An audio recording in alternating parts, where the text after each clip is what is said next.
Guy. Today we're bringing you first impressions as well as some raw gameplay from Black Ops 3. And because games just aren't cheap, we hope to help you make as informed a decision as you possibly can. I'm gonna do this in 3 parts. First, the campaign, zombies. Starting with the campaign. The first thing you're given the option of is your character's gender. I went with female out of curiosity just because I kind of didn't expect it from Call of Duty. I know it was announced ahead of time, but I was kind of interested to see exactly what they were doing. Now for me, having that selection up front kind of implied that I was going to get a little bit more in the way of customization, but really you kind of just select from 9 faces and that's that. Frankly, the faces are really similar. I wouldn't really call it customization so much as here's 9 small variations on a face. That being said, this is Call of Duty, it's not Elder Scrolls, so I'm not sure I really should have expected it up front or anything, but basically every other game that starts me off that way has kind of created the expectation that I'd get to do more customizing. Though other than the voice actor, it really doesn't affect the game, so very minor gripe. So I'm gonna start off by just saying this. I really enjoyed the campaign. Is it groundbreaking? Is it shocking? Is it a roller coaster of emotion? Not really, but it's not just competent either. It's an enjoyable campaign that does make you feel invested beyond just having some kind of real camaraderie, and the game does actually make me care about them. However, this shouldn't be that massive a surprise, as Treyarch and their Black Ops series in general has been pretty good about story. That being said, is the story as ambitious as Black Ops 2? Not necessarily. And really, Call of Duty stories have to boil down to a good reason to go to war. The game starts off with a rescue mission that basically ends in the nightmare scenario of a robot ripping your limbs off.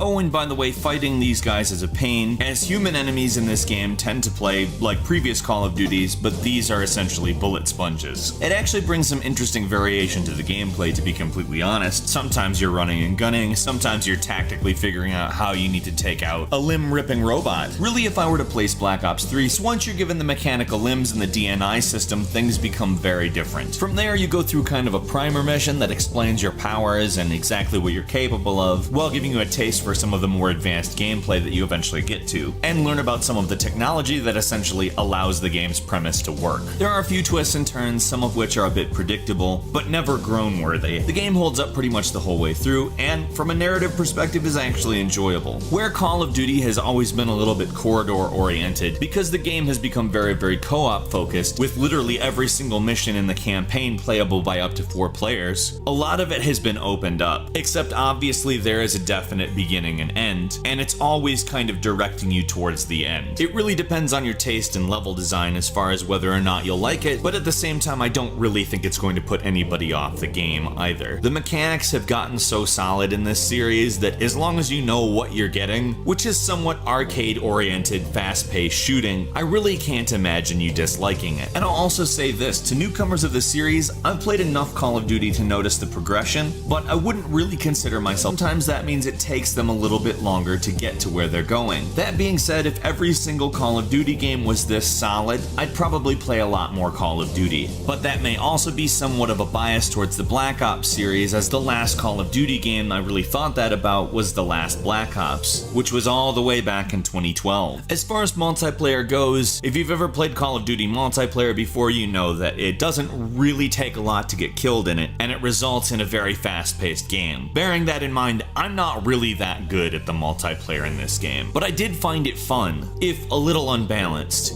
I'm probably what you would call casual in the multiplayer arena, and I was definitely not paired up with a lot of players that match my skill level. That being said, as people play more and their levels go up, the spread between players should be a little bit more apparent to the servers, and matchmaking probably will work a lot better. And even though I'm not really that good at it, I really enjoyed multiplayer. That being said, if you're a new player to Call of Duty, I would probably try to get through the campaign on a harder difficulty level, because frankly, Call of Duty multiplayer is frenetic, and it's very different from a lot of other multiplayer games I've played. It's geared toward continuous action, and maybe I've ever played. It's basically be good at aiming and keep moving, which again, if you're expecting it, it's probably the best version of that possible. There are a few different modes in both the regular multiplayer and the arena, and I personally found the tried and true team deathmatch to be the most enjoyable, but I'm pretty sure a lot of the arena stuff is going to be very interesting to people.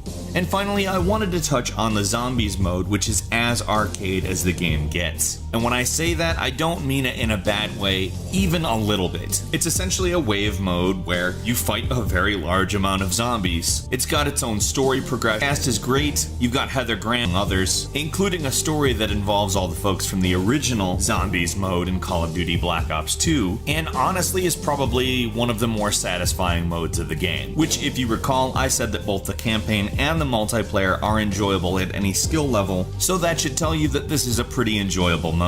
So where does that set us overall with the game? Honestly, between the various visual, tactical modes that you can engage, it has varied gameplay, it's pretty well balanced, it's got a pretty decent story, and most of all is fun. So if you want my honest, untainted wrong, it's worth the money and it's a lot of fun. So did you pick up Call of Duty Black Ops 3 today? If so, leave a comment with some of your impressions of it. Obviously, the point of this video is to help people who are maybe not sure if they want to pick the game up or not, so your comments are very helpful in that respect. Also, if you haven't got it yet but you're looking forward to it, let everyone know exactly what it is you're looking forward to the most. There's obviously a reason this series is so popular, so it helps people who are on the fence one way or the other.